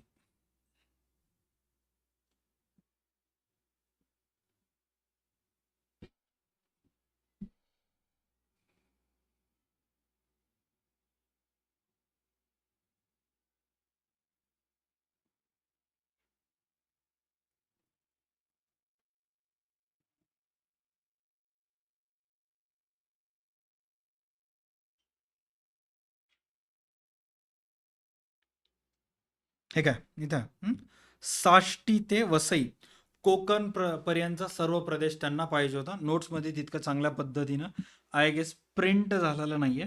Ignore it. ओके, त्याच्यानंतर दुसरे इंग्रज व मराठा युद्ध 1803 ते 1805 मध्ये झाले, ज्याच्यामध्ये दुसऱ्या बाजीरावाची वितुष्ट आल्याने इंदोरचा यशवंतराव होळकर याने पुण्यावर आक्रमण केले. हा तह शिंदे आणि होळकरांना मान्य नसल्याने ते इंग्रजावर चालून गेले. 1803 मध्ये इंग्रज मराठे यांच्या दुसऱ्या युद्धात मराठ्यांचा पराभव झाला. 1803 मध्ये इंग्रज आणि मराठा यांच्यात काय झाला, तह झाला. राईट. आणि मग त्याचे महत्वाचे काय मुद्दे आहेत, यशवंतराव होळकर व शिंदे यांच्या इंग्रजांशी संघर्ष, 1803चे युद्ध इंग्रजांच्या विजयाने संपले आणि 1803चा जो इंग्रजांना मोठे फायदे मिळाले, जो तह झाला होता त्यांना इंग्रजांना मोठे फायदे मिळाले. त्याच्यानंतर 1817 आणि 1818 मध्ये तिसरे युद्ध झाले, जे युद्ध इंग्रज व मराठा यांच्यात शेवटचे युद्ध ठरले. या युद्धात मराठ्यांचा पराभव झाला आणि या पराभवाने 1818 मध्ये मराठ्यांची सत्ता संपुष्टात आली. राईट. हे सर्व गोष्टी तुम्हाला प्रॉपर असं नोट्समध्ये लिहून दिलेल्या आहेत. व्यवस्थित हे सर्व नोट्स वाचा, व्यवस्थित अभ्यास करा. आणि हा माझा एक छोटासा प्रयत्न होता की इंग्रज आणि मराठे यांच्यामध्ये जो सत्ता संघर्ष चालला, शिवाजी महाराजांचा काळ, शाहू महाराजांचा काळ, शिंदे होळकर घराणं, दुसरा बाजीराव आणि इंग्रजांसोबत केलेला जो तह होता, कॉन्ट्रॅक्ट होता, हे सर्व गोष्टी मी कुठं तुम्हाला एकदम सोप्या भाषेत सांगण्याचा प्रयत्न केलेला आहे. ऑलराईट. हा प्रश्न एक्झामच्या दृष्टिकोनातून महत्त्वाचा आहे. व्यवस्थित अभ्यास करा आणि माझ्या बॅक साईडला आत्तापर्यंत तुम्ही जेवढेही गोष्टी बघितलं, जेवढेही स्लाइड्स बघितलं, हे तुम्हाला DA2 अकॅडमीच्या ॲप्लिकेशनवर हा कोर्स परचेस करा. 12th commerce and arts notes expert, याची प्राईस 299 आहे. या कोर्समध्ये तुम्हाला हे सर्व नोट्स मिळून जातील, जेणेकरून एक्झाममध्ये चांगल्यातल्या चांगले मार्क्स पडतील. राईट. जे इम्पॉर्टंट क्वेश्चन्स आहेत त्याचे असे प्रॉपर नोट्स दिलेले आहेत आणि तुम्हाला क्वेश्चनसुद्धा मिळतील. राईट. कोणत्या कोणत्या विषयाचे नोट्स प्रॉब्ली मिळतील, राज्यशास्त्र, इतिहास, भूगोल, समाजशास्त्र, मानसशास्त्र, तत्त्वज्ञानचं आणखी काही कंटेंट ॲड नाही आहे. मराठी आणि इंग्रजीचे प्रॉपर नोट्स तुम्हाला तिथे मिळून जातील. आजच्या व्हिडिओसाठी एवढंच. भेटत पुढच्या क्लासमध्ये. तोपर्यंत पाहत राहा तुमचं आवडतं यूट्यूब चॅनल DA2 अकॅडमी. चला bye, take care and stay connected. आणखी एक शेवटचं की व्हिडिओमध्ये कुठं ना कुठं मल्टिपल गोष्टी मी तुम्हाला सांगण्याचा प्रयत्न केलेला आहे. कुठं एका राजाचं नाव, खास करून छत्रपती शिवाजी महाराजांचं नाव सांगण्याचा फ्लोमध्ये एकेरी आला असेल त्यासाठी सॉरी. आणि इफ इन केस खूप सारे इसवी सन दिलेले आहेत, लिहिलं तर असतं तिथं 1818 वगैरे, बट सांगत असताना कुठं ना कुठं एक वेळेस इसवी सन चुकतं. सो एक्झामला जात असताना आणि सेल्फ स्टडी करत असताना जे तुमच्या 12वी इतिहासाच्या पुस्तकात दिलेलं आहे ते एक वेळेस व्यवस्थित तुम्ही वाचून घेताल, एवढी अपेक्षा. आजच्या व्हिडिओसाठी एवढंच. भेटत पुढच्या क्लासमध्ये. तोपर्यंत पाहता राहा तुमचं आवडतं यूट्यूब चॅनल DA2 अकॅडमी. चला bye, take care and stay connected. भेटूयात पुढच्या क्लासमध्ये आणखी एका अशाच महत्त्वाच्या प्रश्नासोबत. त्यांना पण कंटाळलेला आहे. जा तुम्ही.